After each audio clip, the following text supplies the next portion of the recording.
Now, it's World Oceans Day today, and it comes as the global think tank, the Overseas Development Institute, is warning of the risks of distant water fishing. That's the term given to fishing in waters far from a boat or fleet's home country. And it says that African nations are feeling the impact of the practice, which is often unregulated. While many countries are involved in distant water fishing, the ODI research says that China is the largest operator. More than 1,000 of their boats are registered to other countries, most being African countries. With 137 ships, Ghana has registered the largest number of Chinese company ships outside of China. Fishing companies negotiate access to fishing areas, especially in West Africa, and police themselves. Now, let's get more from this with the ODI's research associate, Guy Jobbins. He joins me now. Guy, can you explain just why distant water fishing is so harmful to African communities? Yes, thank you, Peter, and happy World Ocean Day. It matters to Africa because distant water fishing puts African jobs at risk. It takes fish away from African diets, and it contributes to overfishing and ecosystem degradation. So it's really important that Africa gets a fair return from foreign vessels fishing in its waters. So, for example, in a 2016 report, we found that distant water fishing in West Africa brought in around $400 million to national economies. But those nations would have created around $3 billion and 300,000 jobs if they had industrialized their own fishing sectors. And our research implies this issue is bigger than previously recognized. But I have not heard you mention the fact that this is either legal or illegal. Which is it? It's not necessarily legal or illegal. Illegal fishing and distant water fishing are quite separate issues, although some distant water fishing is illegal. The illegality comes where distant water fishing vessels are circumventing national regulations. So, for example, many African countries reserve fishing licenses for their own national ships.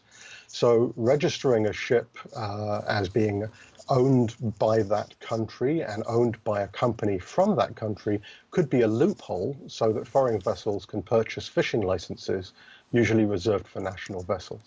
So how can governments make sure that they take advantage of these boats that might be fishing off their coasts? I think it's a question of negotiating good fishing agreements and increasing transparency, really. And this is the main point, I would argue, of the report. Global fisheries in crisis, and that's a global and a local problem. And it's very difficult to hold bad actors to account. There's no centralized international public database on fishing vessels. So we don't know who is doing what or where. And if a vessel is fishing illegally, if it gets caught, it can simply relocate, rename itself, reflag itself to avoid being taken out of circulation entirely. We need more effective and transparent global data sharing on the fishing sector. We need more effective surveillance and tougher enforcement nationally and internationally. African nations may find that collective action can help address a shared problem, and the African Union's new Blue Economy strategy calls for that collaboration. And I think it's also important that, voice is given to African journalists, fishers organizations, researchers, environmentalists, and others who are trying to shine a light on these issues and hold people to account. And Guy, until that happens, the people who are suffering this the most immediately are those coastal fishermen, the artisanal fishermen. Is there anything that they can do to ensure that they get their fair share of the fish in these waters? I think that it's really a challenging issue because fishery licenses are handled by national governments. So, for example, if you look in Ghana, the National Canoe Fishers Council has written an open letter to the government there and has a strong political voice. But at the end of the day, these are sort of matters that are decided at quite senior levels. So I think it's really an issue of opening up transparency and forcing people to be accountable. So anything that can shine light on what is actually happening will hopefully help improve the situation. Guy, thank you very much for your insight into what is a very important story. Guy Jobbins there from the ODI. Thank you, Peter.